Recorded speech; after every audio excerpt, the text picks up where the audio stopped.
नमस्कार, आदाब, सत श्री अकाल। देव क्लासेस में आपका एक बार फिर से स्वागत है। हम अब हिंदी का एक टॉपिक वर्ड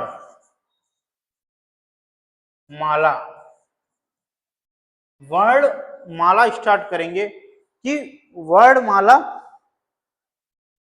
होती क्या है, वर्णमाला किसे कहते हैं, वर्ण कौन कौन से होते हैं, वर्ण के प्रकार, ठीक, इन सभी को हम डिस्कस करेंगे। तो हम स्टार्ट कर रहे हैं वर्णमाला। वर्णमाला जो है दो शब्दों से मिलकर बनी है। वर्णमाला दो शब्दों से मिलकर बनी है। एक है वर्ण, एक है माला। एक क्या है? माला। एक है वर्ण, एक है माला। वर्ण दो शब्दों से मिलकर बनी है। एक है वर्ण और दूसरी है माला। वर्ण क्या है? वर्ण जो है, वर्ण को हम बोलते हैं, ये क्या है? ये है ध्वनि का पहला लिखित रूप।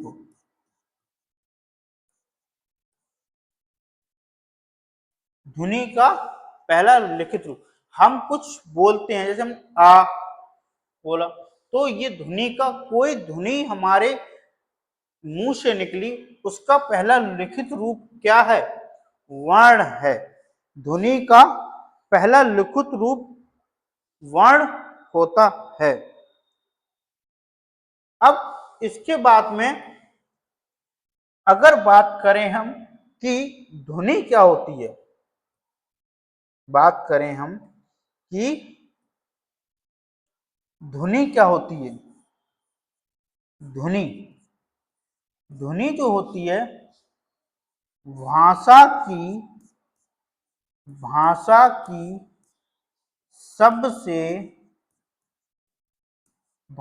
की सबसे छोटी इकाई जो होती है, उसे हम बोलते हैं ध्वनि। ध्वनि क्या है? भाषा की सबसे छोटी इकाई जो होती है, उसे हम ध्वनि बोलते हैं।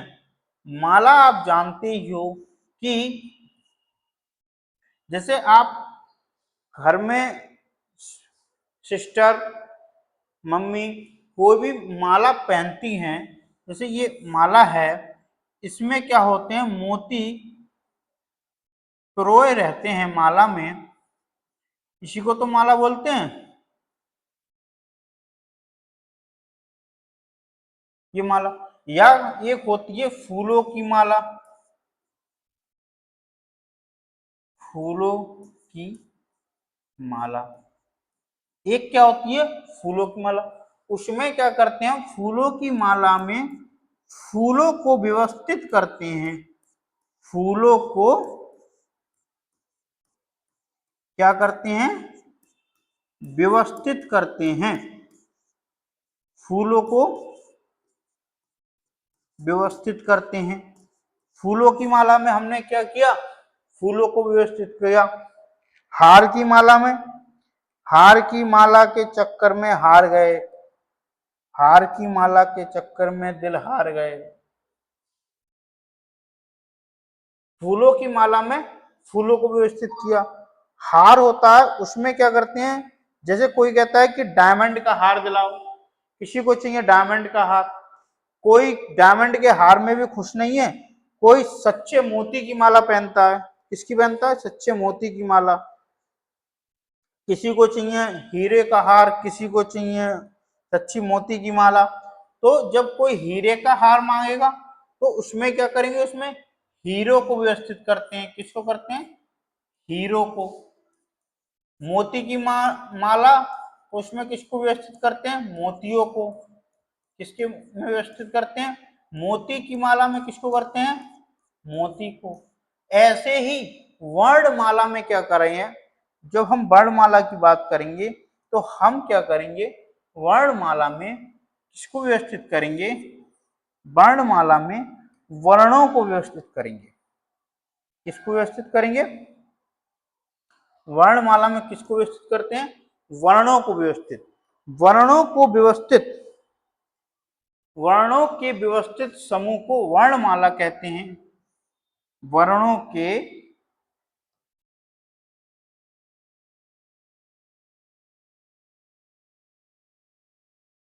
व्यवस्थित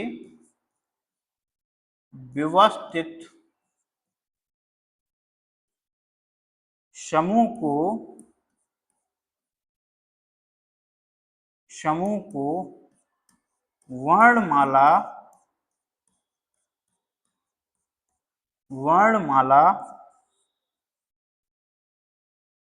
कहते। वर्णों के व्यवस्थित समूह को वर्णमाला कहते हैं। वर्ण क्या है? ध्वनि का पहला लिखित रूप। ध्वनि क्या है? भाषा की सबसे छोटी इकाई। वर्णों के व्यवस्थित समूह को हम वर्णमाला कहते हैं। समझ में आ रहा है? अब बात करेंगे हम वर्ण की। किसकी बात करेंगे बेसिकली? अब हम बात करेंगे वर्ण। वर्ण कितने प्रकार के होते हैं इस पर चर्चा करेंगे। हम चर्चा करेंगे वर्ण। वर्ण कितने प्रकार के होते हैं? मुख्यतः वर्ण के जो प्रकार हैं वो मुख्यतः वर्ण दो प्रकार के होते हैं। एक जिसको हम बोलते हैं स्वर, एक को बोला जाता है स्वर, एक को बोला जाता है व्यंजन। क्या बोला जाता है? व्यंजन। एक को बोला जाता है स्वर, एक को बोला जाता है व्यंजन। ये वर्णों के प्रकार हैं। वर्णमाला में कुल कितने वर्ण होते हैं ये भी आपको याद रखना है। वर्णमाला में कुल 52 वर्ण होते हैं। और ये वर्ण किस प्रकार से होते हैं? अगर हम स्वर की बात करें तो टोटल अगर पूछते हैं, प्रश्न आता है कि मुख्यतः मूल स्वर कितने हैं, तो आप बताएंगे 11। मूल स्वर कितने हैं? 11। मूल स्वरों की बात करें तो कितने हैं? 11। और यदि व्यंजनों की बात करें तो 30। मूल व्यंजन 30। ये बात हो गई।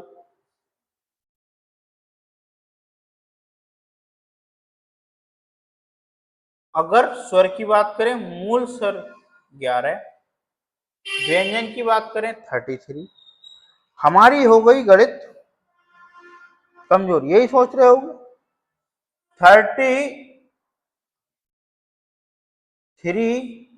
प्लस 11 ये कितने हो गए? अभी अक्षर रह गए 8। इसमें 8 अक्षर और आते हैं। सबसे पहले बात करते हैं कि स्वर क्या होते हैं। सबसे पहले बात करते हैं स्वर कि स्वर क्या होते हैं। फिर बात करेंगे कि व्यंजन क्या होते हैं। फिर इनकी प्रकार में बात करेंगे। स्वर जो स्वतंत्र रूप से बोले जाते हैं, ऐसे वर्ण जो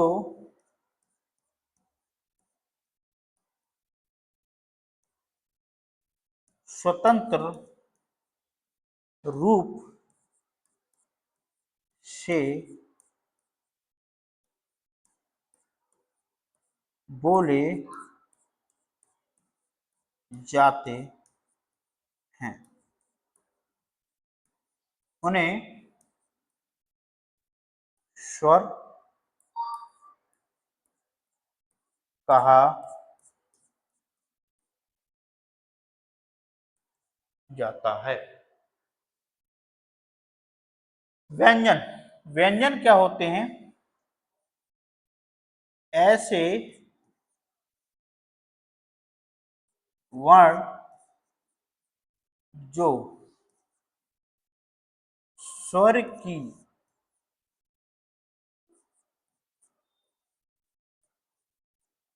सहायता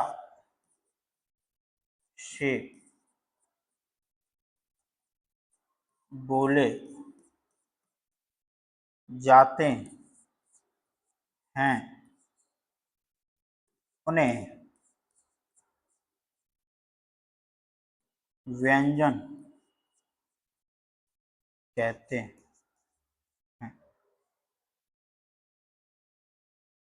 जैसे अब एग्जाम्पल समझ लो, बहुत बड़ी एग्जाम्पल। जैसे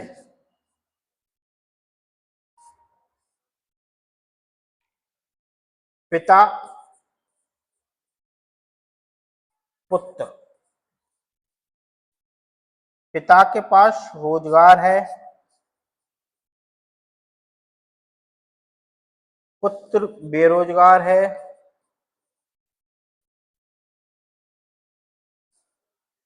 तो पिता स्वतंत्र हैं, अपने रुपए को खर्च करने के लिए पिता स्वतंत्र हैं। पुत्र को अगर किसी चीज की जरूरत है तो पिता के पास जाना पड़ेगा कि पिताजी हमें इस चीज की जरूरत है। तो पिताजी ने अगर मना कर दिया कि नहीं, हम आपको ऐसी चीज नहीं देंगे, तो पुत्र निराश हो जाएंगे, पुत्र को सहयोग नहीं मिला तो वो व्यंजन में चले जाएंगे। पिता स्वतंत्र है कोई चीज लेने के लिए, पुत्र स्वतंत्र नहीं है किसी वस्तु वगैरह खरीदने के लिए। ऐसे वर्ण जो स्वतंत्र हैं, मस्त रहते हैं, उन्हें स्वर कहा जाता है। ऐसे वर्ण जो स्वर की सहायता से बोले जाते हैं उन्हें व्यंजन कहा जाता है। इसके बाद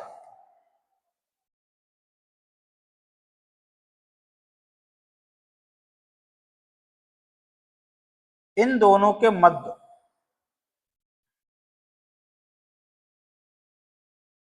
एक महाशय और आते हैं जिनको बोलते हैं अयोग वहा।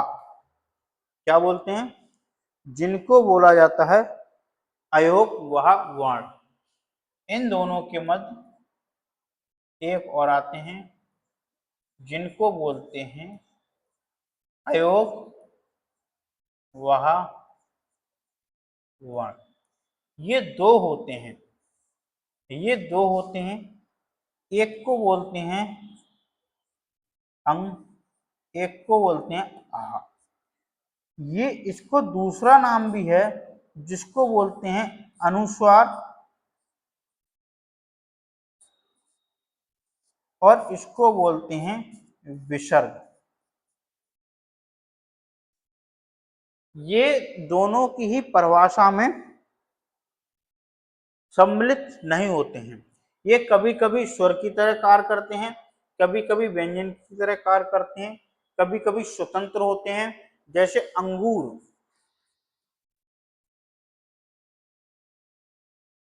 स्वतंत्र, अंग स्वतंत्र बोला जा रहा है, अंग तो। वैसे ही देख लो व्यंजन, पीछे अंग की मात्रा लगी है व्यंजन, लेकिन या में मिश्रित है।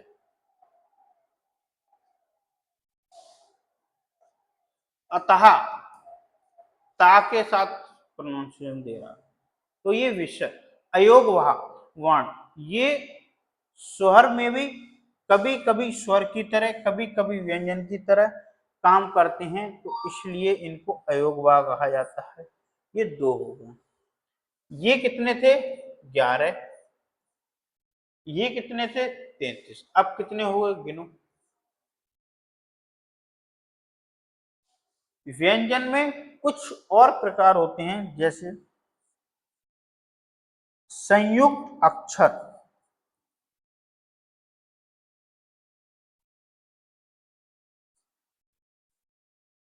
संयुक्त अक्षर। संयुक्त अक्षर जो होते हैं वो 4 होते हैं। इसमें ही होते हैं द्विगुण, द्विगुण वर्ण होते हैं। द्विगुण वर्ण या इसको बोलते हैं उच्छिप्त, या तो द्विगुण बोल दो आप, हैं, संयुक्त अक्षर व्यंजन, या इसको आप संयुक्त अक्षर व्यंजन बोल सकते हो या संयुक्त व्यंजन बोल सकते हो। जो आपकी, इसको आप बोलिए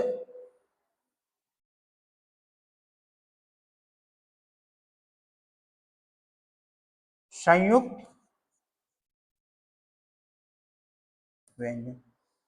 द्विगुण जो होते हैं वो होते हैं आपके डा डलिया और डा ढक्कन, इनको या बोल देते हैं उत्क्षिप्त, क्या बोलते हैं, उत्क्षिप्त।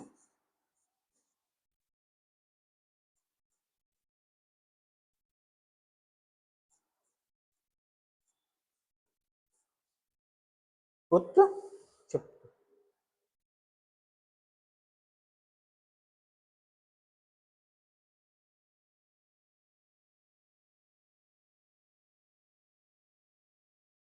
ये कितने होते हैं, तो अब टोटल कितने हो गए, 4 2 6 2 8 8 33 41, ये हो गया टोटल 52। ठीक, ये होगा टोटल 52। इस तरीके से वर्ण चलते हैं। अब मेनली बात आ जाती है, पहले चलते हैं स्वर की तरफ। वर्ण समझ में आ जाएगा तो सब कुछ समझ में आ जाएगा। स्वर,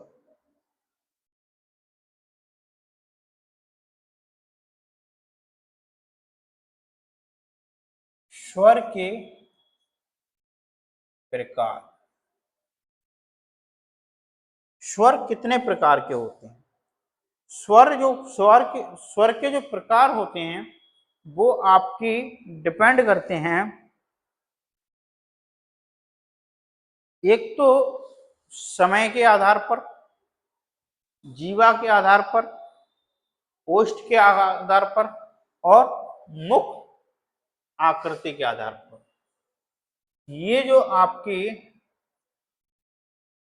स्वर होते हैं वो आपके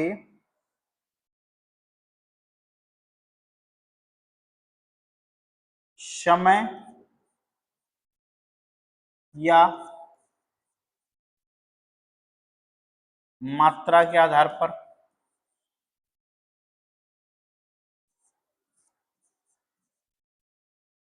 दूसरा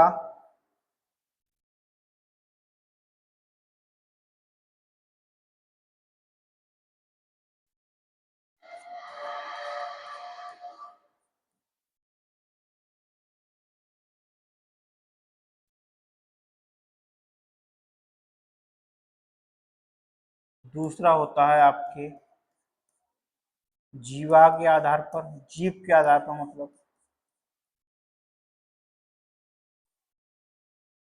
तीसरा ओष्ठ के आधार पर।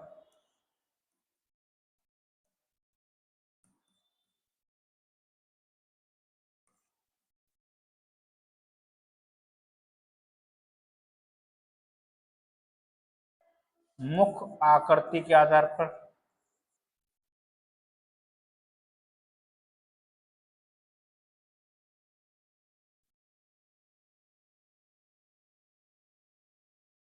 समय या मात्रा के आधार पर होते हैं 3 प्रकार के। जीवा के आधार पर होते हैं 3 प्रकार के।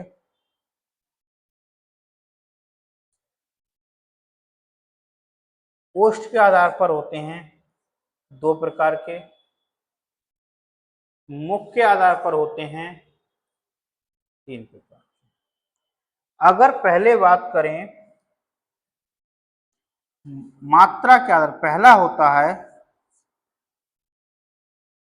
हर्ष स्वर, दूसरा होता है दीर्घ स्वर, तीसरा होता है विलुप्त स्वर।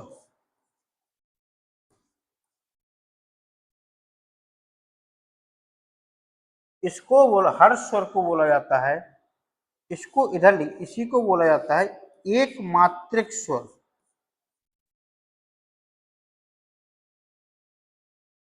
इसको क्या बोलते हैं? एक मात्रिक। इसको बोला जाता है द्विमात्रिक।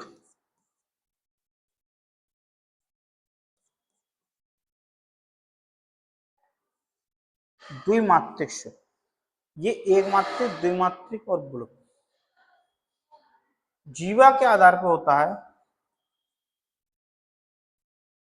अग्र स्वर, मध्य स्वर और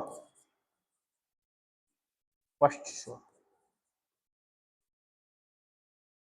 ओष्ठ के आधार पर होता है विव्रत और अनाव्रत। किसके? ओष्ठ के आधार पर। ओष्ठ के आधार पर क्या होता है? विव्रत और अनाव्रत।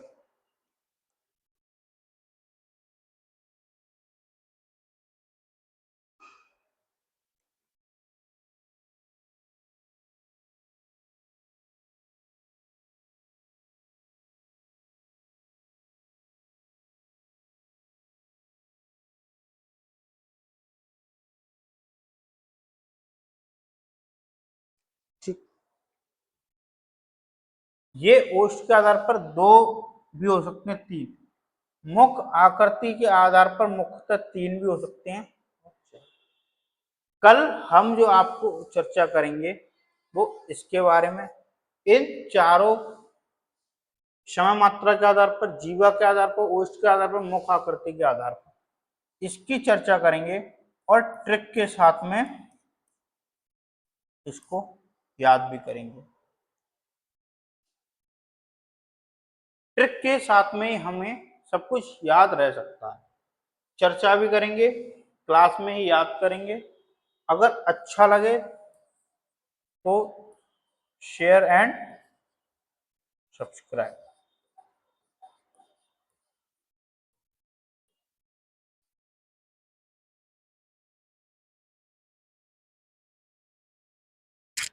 Okay, thank you. Share and subscribe करने की याद रखें और चैनल को बढ़ाएं।